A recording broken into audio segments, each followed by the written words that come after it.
Olá, eu sou o Henry Keane, nós somos a UHCV, bem-vindos ao News Pulse. No episódio de hoje, grandes explosões no Tartaristão, instalações petroleiras foram alvo de ataques. A Terceira Guerra Mundial já começou, afirmou Zelensky, e Putin a iniciou há 4 anos. E o Kremlin não pretende parar. Que tipo de influência o Ocidente ainda tem para obrigar Moscou a interromper sua agressão criminosa? Drones atacaram o Tartaristão russo durante a noite. Uma das principais estações de bombeamento de petróleo, Kaleikina, foi alvo do ataque e o incêndio começou no local, segundo a mídia russa. Grandes instalações de produção da Tatinfet estão situadas muito próximas ao local do ataque. Fontes locais também observam que essa área é considerada um dos principais pontos de partida do oleoduto Druzhba. Por meio das subestações locais, incluindo outras infraestruturas ao redor de Kaliquina, o petróleo do Tartaristão e das regiões vizinhas é direcionado para o oleoduto principal, que passa pela região de Samara e segue para o oeste em direção à Bielorrússia e posteriormente para países da Europa Oriental e Central. As forças de defesa ucranianas continuam sua campanha de repressão contra a infraestrutura militar inimiga, atingindo alvos tanto em territórios ocupados da Ucrânia quanto no interior da Federação Russa. De acordo com o Estado-Maior das Forças de Segurança da Ucrânia, mísseis de cruzeiro Flamingo atingiram com sucesso a fábrica de Votkinsk, em Udmurtia, uma região ao norte da Rússia, localizada a quase 1.500 quilômetros da fronteira ucraniana. Essa instalação estratégica produz mísseis balísticos intercontinentais Yars e Bulava, além dos mísseis Iskander e Dagger. Um incêndio foi confirmado no local. Paraquedistas ucranianos já liberaram 400 quilômetros quadrados de território desde o início do ano, durante uma operação bem-sucedida na direção de Oleksandrivka. Alexander Silsky, comandante-chefe das Forças Armadas da Ucrânia, confirmou essa informação. Os defensores restabeleceram o controle sobre 8 assentamentos e comunidades. Autoridades militares enfatizaram que seu principal objetivo neste setor é frustrar os planos russos de avançar nas regiões de Dnipro e Zaporíjia, enquanto as forças russas tentam se entrincheirar e manter suas posições. As Forças Armadas ucranianas continuam a executar sua missão, libertando gradualmente o território. Terras ocupadas. A guerra na Ucrânia não chegou a um impasse, pois as operações de combate continuam sem cessar por terra, ar e mar. Em entrevista ao jornal francês Le Monde, o comandante-chefe das Forças Armadas da Ucrânia, Alexander Selsky, observou que os territórios continuam mudando de mãos até 2025, um claro sinal da natureza de alta intensidade do conflito. O comandante-chefe também enfatizou que, apesar de a Rússia ter mobilizado cerca de 4.100 militares, o total de baixas, entre mortos e feridos, chegou a aproximadamente 4.016. Zelensky reconheceu que, embora 2025 tenha sido realmente um ano difícil para a Ucrânia, as forças de defesa conseguiram manter a linha, especialmente na direção de Pokrovsk, ao mesmo tempo em que conduziam suas próprias operações ofensivas. Minha tarefa até o fim das negociações é impedir, por todos os meios, qualquer avanço profundo da Rússia sobre nossas posições defensivas e, sempre que possível, libertar nosso território. É isso que vai garantir negociações honestas que levem a uma paz justa. Oleksandr Sersky, comandante-em-chefe das Forças Armadas da Ucrânia, em entrevista ao Le Monde. Parece que todos os veículos de mídia do mundo estão discutindo atualmente as palavras de Zelensky, em sua recente entrevista à BBC News, onde ele disse que a Terceira Guerra Mundial já começou e que Putin foi quem a iniciou. Cabe a nós e à televisão ucraniana, a UATV, lembrar o mundo disso. Zelensky já havia alertado antes, na verdade, há 4 anos. As consequências da invasão da Ucrânia por Putin ainda não foram calculadas pela comunidade internacional, mas, sem sombra de dúvida, foi a decisão dele, de Putin, que desencadeou o caminho para uma guerra global em larga escala. Zelensky disse isso ao âncora do NBC Nightly News, Lester Holt, em uma entrevista há 4 anos. E ele vem dizendo isso ao mundo desde então. Muitas vezes, em diferentes estúdios ao redor do mundo, usando todo o espaço público e local relevante. A Terceira Guerra Mundial já está aqui. E isso é um fato incontestável para os ucranianos, que vivem essa realidade há 4 anos. Em particular, enquanto para o mundo em geral, isso ainda é uma grande dúvida. O que fazemos a respeito disso? Temos opiniões diferentes sobre uma terceira guerra mundial. Eu acredito que Putin já a começou. A questão é quanto território ele conseguirá tomar e como detê-lo. Não porque a Rússia não deva vencer, mas porque a Rússia quer impor ao mundo um modo de vida diferente e mudar a vida que as pessoas escolheram para si mesmas. Por isso, acredito e já acredito há muito tempo que Putin já começou essa guerra e que será preciso impedir que ela se torne uma terceira guerra mundial ampla e total. Bem, alguns políticos parecem já estar entendendo o que está acontecendo e até já escolheram seu lado. Como, por exemplo, o primeiro-ministro húngaro Viktor Orbán, que ameaçou cortar o fornecimento de eletricidade para a Ucrânia caso o trânsito de petróleo pelo oleoduto Druzhba não seja retomado.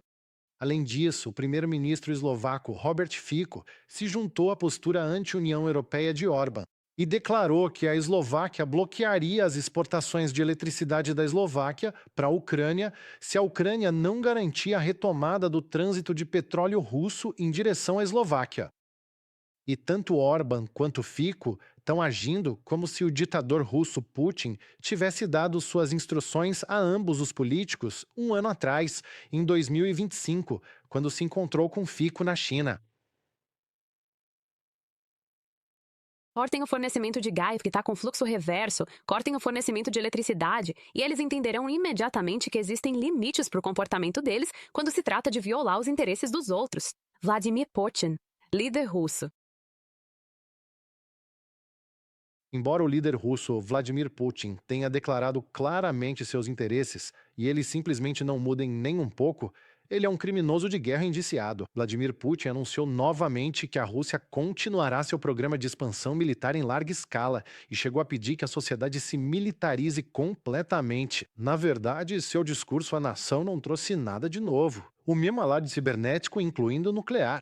Em seu discurso, o governante do Kremlin enfatizou sua intenção de aumentar continuamente as capacidades militares de todas as forças armadas russas, dando atenção especial à modernização e à criação de novos tipos de armas, inclusive elementos da tríade nuclear.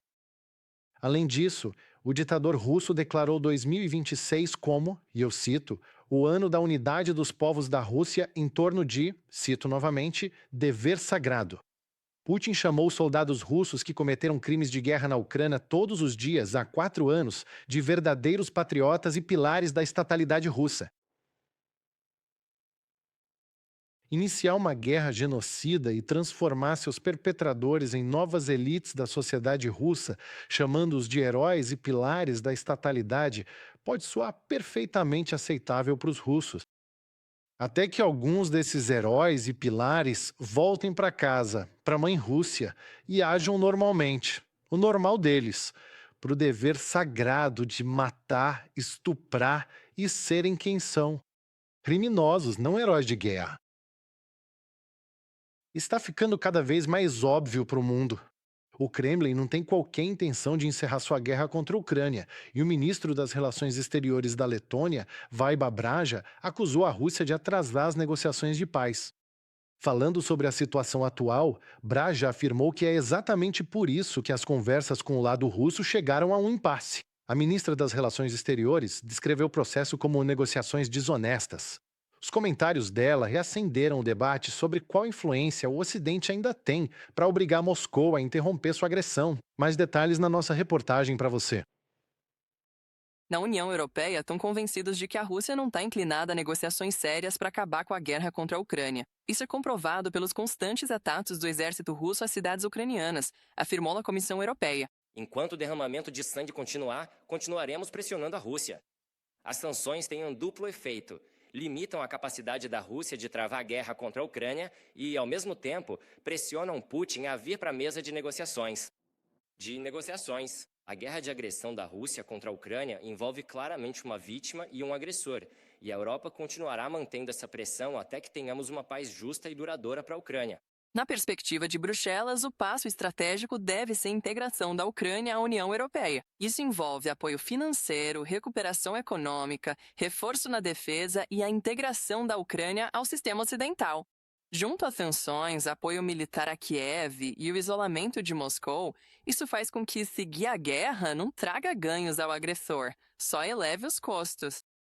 O que posso dizer é que, de fato, as discussões às quais você se refere dizem respeito às negociações de paz em andamento. E, nesse contexto, a adesão da Ucrânia à União Europeia está realmente sendo discutida. Mas não podemos, neste momento, realmente antecipar o resultado dessas discussões. O que posso dizer é que, de fato, a integração pode contribuir para o nosso objetivo comum, ou seja, garantir paz e prosperidade para a Ucrânia. O Ocidente pode garantir que a guerra russa contra a Ucrânia nunca termine em vitória. Basta a vontade política, escreve o The Telegraph. Em 4 anos de guerra total, o exército russo não atingiu suas metas, mas sofreu perdas, que, de acordo com o Estado-Maior das Forças Armadas da Ucrânia, já ultrapassam 1.258.000 pessoas. E só nos últimos 2 meses, o país agressor perdeu mais pessoas do que conseguiu mobilizar. A União Soviética levou quase 4 anos para resistir e derrotar o regime de Hitler. Em novembro de 1941, os alemães quase chegaram a Moscou. Em maio de 1945, os russos capturaram Berlim. Tudo isso em menos tempo do que a Rússia levou para ocupar cerca de 20% da Ucrânia, incluindo a Crimeia, ocupada anteriormente, segundo The Telegraph. É o agressor que deve fazer concessões ao concluir um acordo de paz, está convencida a vice-presidente da Comissão Europeia, Kaja Kallas. Segundo ela, as conversas de Genebra mostraram mais uma vez que a Rússia não está recuando de suas exigências maximalistas. Putin está prolongando as negociações em vez de buscar a paz. Segunda-feira, queremos adotar os 20º pacote de sanções contra a Rússia. As sanções estão funcionando e afetando seriamente a economia russa. E cada nova medida limita ainda mais a capacidade do país de travar a guerra. Moscou não é invencível, seu exército está sofrendo baixas recordes e sua economia está sob forte pressão. Mas Putin não vai acabar com essa guerra, até que os custos sejam maiores do que os benefícios. E é esse ponto que precisamos alcançar.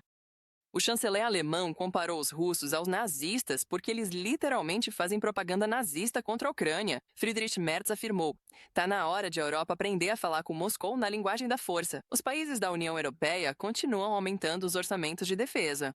Representantes da Alemanha, França, Polônia, Itália e Reino Unido relataram: Como potências líderes em defesa na Europa, estamos assumindo a responsabilidade por nossa própria segurança, desenvolvendo armas aéreas de baixo custo para manter nosso povo e nossa nação seguros. Nosso primeiro projeto vai usar tecnologias de ponta, aprendendo as lições do campo de batalha. Na Ucrânia e em um momento de ameaças crescentes, são as ações e não as palavras que vão dissuadir Putin. Assim, o Ocidente deixa claro: a chave para a paz não é ceder o agressor, mas manter a pressão. Sanções à Rússia, apoio militar à Ucrânia e sua futura adesão à União Europeia podem frustrar os planos de Moscou, acreditam analistas. O Ocidente aposta que, com vontade política suficiente, o Kremlin pode ser compelido a negociações reais para uma paz justa e duradoura. Relatado por Natália Russak, Volodymyr Stinhalo voou à TV News. Bom, por hoje é só. Meu nome é Henry Kine. Obrigado por assistir. Pedimos um favor. Deixe seu like e comentário. Isso ajuda muito e agradecemos o apoio. E claro, não tenha vergonha de se inscrever no nosso canal, se puder. Pessoal, fiquem ligados para ver o que o amanhã reserva para a Ucrânia e para o mundo. Notícias da UAT apresentadas ao mundo sobre a perspectiva ucraniana, como sempre. Obrigado e espero ver vocês amanhã.